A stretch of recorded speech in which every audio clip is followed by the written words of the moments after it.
வணக்கம், வாழ்க வளமுடன். இது சாய் அக்குபஞ்சர் சென்டரோட 11வது ஆண்டு விழா. அதை முன்னிட்டு நம்ம சாப்பிட மறந்த நவதானியங்களில் ஒரு தானியத்தை பற்றி சொல்லணும். அது மொச்சக்கொட்டை. நாட்டு மொச்சை நீங்கள் சாப்பிடலாம். நிறைய பேர் மொச்சையை ஏன் அவாய்ட் பண்ணுறீங்க, அது கேஸ் அப்படின்னு சொல்கிறீங்க.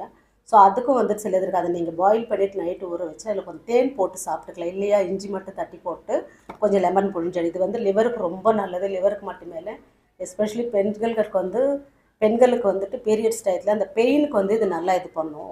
நல்லா ஒரு ரெமடியாக இருக்கும். ஸோ இதை கண்டிப்பாக எடுங்க. நவதானியங்களில் இந்த மொச்சை உங்களுக்கு சுக்கரனுக்கு உரியது. நீங்கள் நைவேத்தியம் பண்ணலாம். கொஞ்சம் தேன் ஊற்றி கொஞ்சம் நைவேத்தியம் பண்ணிவிட்டு அப்புறம் சாப்பிட்டுக்கலாம். ஸோ நவதானியங்கள் எல்லாமே கடவுளுக்கு நவகிரகங்களுக்கு கிடையாது, நம்மளோட ஹெல்த்துக்கு தான். ஸோ நம்ம ஹெல்த்துக்கு எதெல்லாம் நல்லதுன்றது கடவுளுக்குள்ளே ஒழிச்சு வச்சுருக்காங்க. ஸோ அதெல்லாம் எல்லாமே சாப்பிடுங்க. எல்லாமே சாப்பிடுங்க. ஒவ்வொரு நாளுக்கு ஒவ்வொரு வீடியோவாக நான் சொல்கிறேன். அது ஒவ்வொரு இதுலேயும் என்னென்ன மருத்துவ குணங்கள் இருக்கிறத பார்த்து நீங்கள் வாரத்தில் 7 நாள் எது சாப்பிட்டாலும் உங்களுக்கு ரொம்ப ஹெல்த்தியாக இருக்கலாம். ஸோ வாழ்க வையகம், வாழ்க வளமுடன்.